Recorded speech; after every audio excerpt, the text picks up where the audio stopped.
नमस्कार मित्रांनो, प्रत्येक देव ज्यांच्या घरी चिखल तुडवायला आणि मटकी बनवायला मंजूर होऊन आला, अशा एका महान भक्ताची कथा तुम्ही ऐकली आहे का?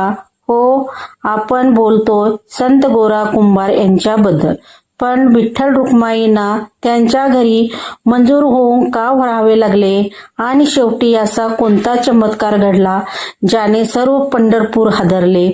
चला तर जाणून घेऊया आजच्या या व्हिडिओमध्ये. संत गोरा कुंभार हे विठ्ठलाचे निष्काम भक्त होते.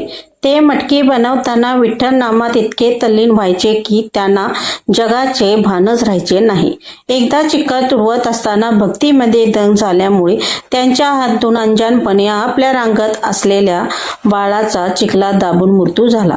या भयानक घटनेनंतर स्वतःला दोषी मानत त्याने विठ्ठलाची आण घातली की मी आपल्या पत्नीशी कधीही स्पर्श करणार नाही.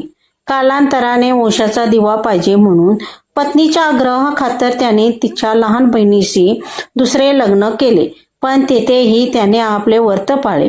पुढे एका रात्री चुकून दोन्ही पत्नीला स्पर्श झाल्यामुळे त्याने पश्चाताप म्हणून स्वतःचे हात मनगटापासून तोडून टाकले. हात नसल्यामुळे गोरोबा कुंभार काम करणे अशक्य झाले आणि कुटुंबावर उपासमारीची वेळ आली. आपल्या भक्ताची ही अवस्था पाहून प्रत्यक्ष पांडुरंग आणि माता रुक्माई यांनी विठ्ठल आणि रुक्माई या नावाने मजुराचे रूप धारण केले. हे गोरोबाच्या घरी कामाला आले. विठ्ठल स्वतः चिखलात तुडवायचे आणि सुंदर मटकी घडवायचे, तर गडूळ ती मटकी बाजारात विकून पैसे आणून द्यायचे. गोरोबांना कल्पनाही नव्हती की प्रत्यक्ष देव आपली चाकरी करत आहे. पंढरपुरात संत नामदेव आणि संत ज्ञानेश्वर यांच्या कीर्तनाचा सोहळा सुरू असताना गोरोबा तेथे पोचले.